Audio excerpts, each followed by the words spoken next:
welcome to another awesome episode of Midnight Movies, where we're going to take a look at The Thing. Wait a minute, Fabian, wait a minute. Didn't you already do an episode on that one? No, that was the 1982 version. This is The Thing, 2011. Now, I usually don't care too much about horror movie remakes because it's rare when they're anywhere near as good as the originals are. But this is a completely different movie. In fact, it's a prequel to the original, taking place right before the events of the first movie.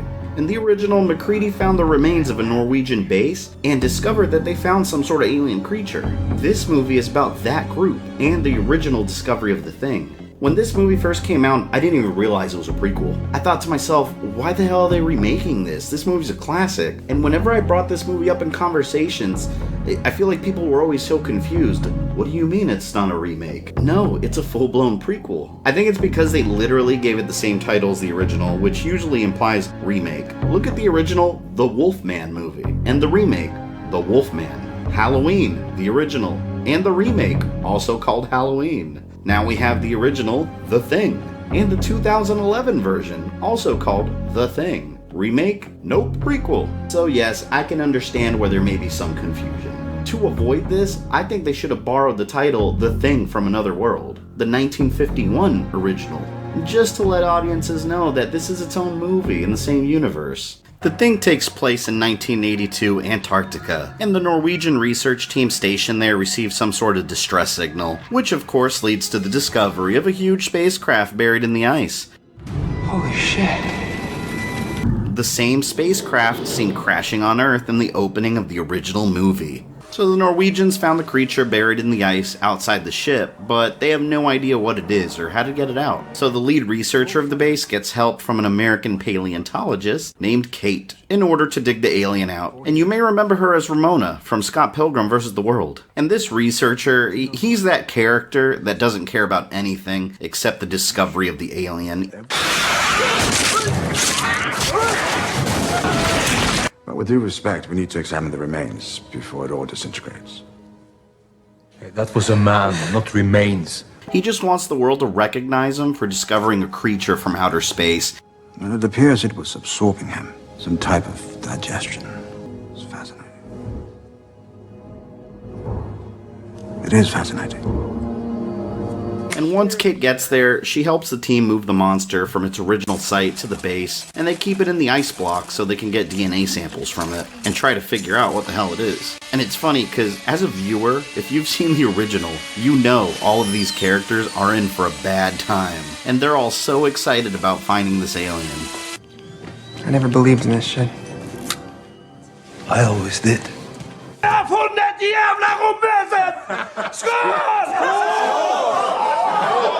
And I really like this line right here, where they're wondering why the creature was outside of the ship. And then without enough information, you leave the cozy confines of your ship?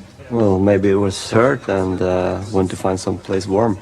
Clearly a reference to the original tagline from the poster, "Man is the warmest place to hide." As expected, the Thing breaks loose from the ice in a scene that made me jump out of my seat when I was in that theater.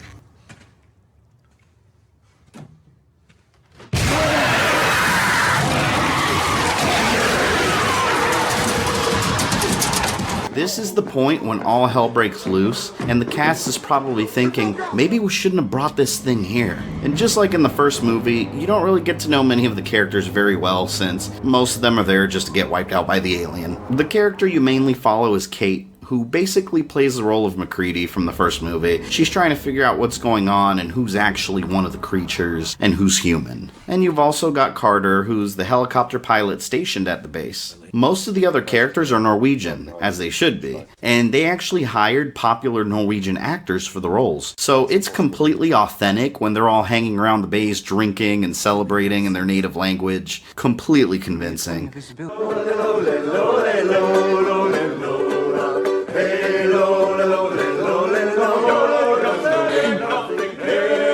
And after the monster escapes from the ice, you spend the rest of the movie watching these people getting annihilated by the thing one by one, and it does a great job creating a sense of paranoia, just like the original. I will say it's nowhere near as good as the first one, but it does stand on its own as a worthy prequel. The overall storyline progresses pretty similar to the 1982 movie, sometimes a little too close. One of the first things they discover is the torn up dog cage with a bloody mess inside, and the dog is missing. And later on, they think of a blood test exactly like in the original movie. They also run the monster's cells through a computer and realize it can replicate. They do an autopsy on one of its parts. Everybody is panicking and threatening each other while carrying around flamethrowers. They even have a scene outside where they're all talking around a burning corpse, just like in the original. And I understand this was all done to pay respect to the original movie, but sometimes it did feel like it played it a little bit too safe by reusing ideas and scenes that we've already watched. Some of the nods to the original movie, though, are awesome, and fans will definitely appreciate them. When MacReady found the Norwegian base all destroyed in the first one, we see an axe on the door. This movie shows us how the axe got there.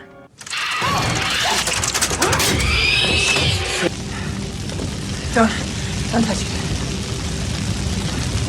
And the body that MacReady found outside with that twisted double face, we see exactly who that was and how he got there.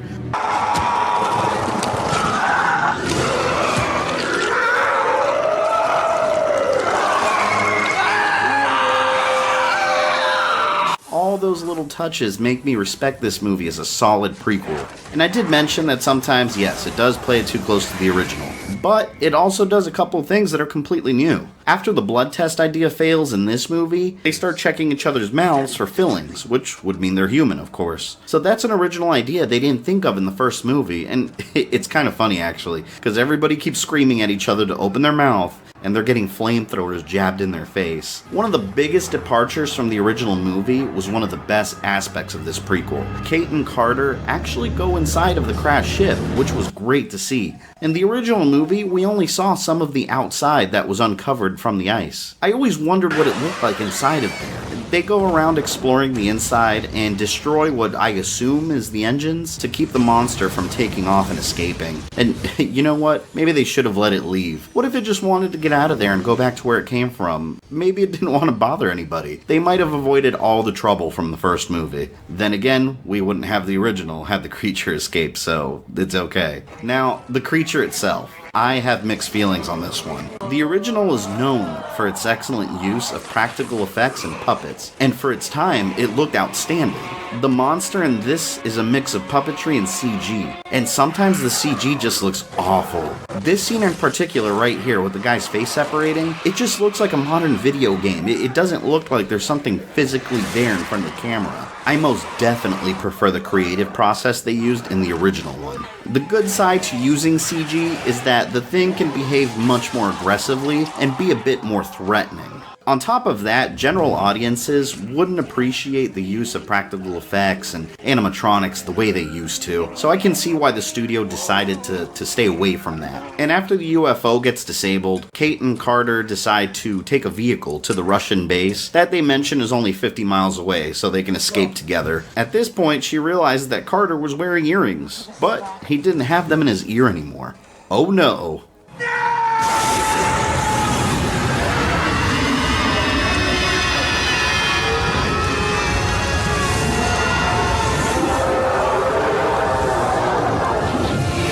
So she destroys the final copy of the monster, or she believes she did. It's never specifically stated, but we can assume she made it to the base and escaped. Now, you remember the dog cage I showed you earlier with the missing dog? This is the very end of the movie that, as a huge fan of The Thing, gave me chills. The original movie opens with a shot of a dog running, which we know now is actually The Thing, with a helicopter chasing it and one of the guys from the Norwegian base shooting at it. That is exactly how this movie ends, with a recreation of that moment. This entire movie leads directly to the opening shots of the original, bringing the two movies full circle. I have never seen a prequel made decades later connect so cleanly to the original. Honestly, this scene alone almost made the entire movie worth watching. So if you haven't seen it and you do like the original, go check it out. There's no way you'll be disappointed.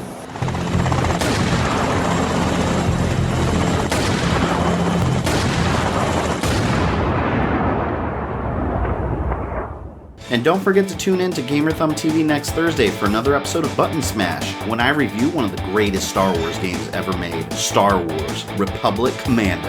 And I'm also bringing you an extra video next week on Monday, September 26th, when I take you guys with me to Universal Studios Halloween Horror Nights 26 event. If you enjoyed this episode, leave me a comment and a like down below. This is Fabian and I'm out of here. I love you guys and I'll see you next week. And don't forget to subscribe if you haven't already and check out my other videos. I've got plenty of content for you to enjoy. Till next time.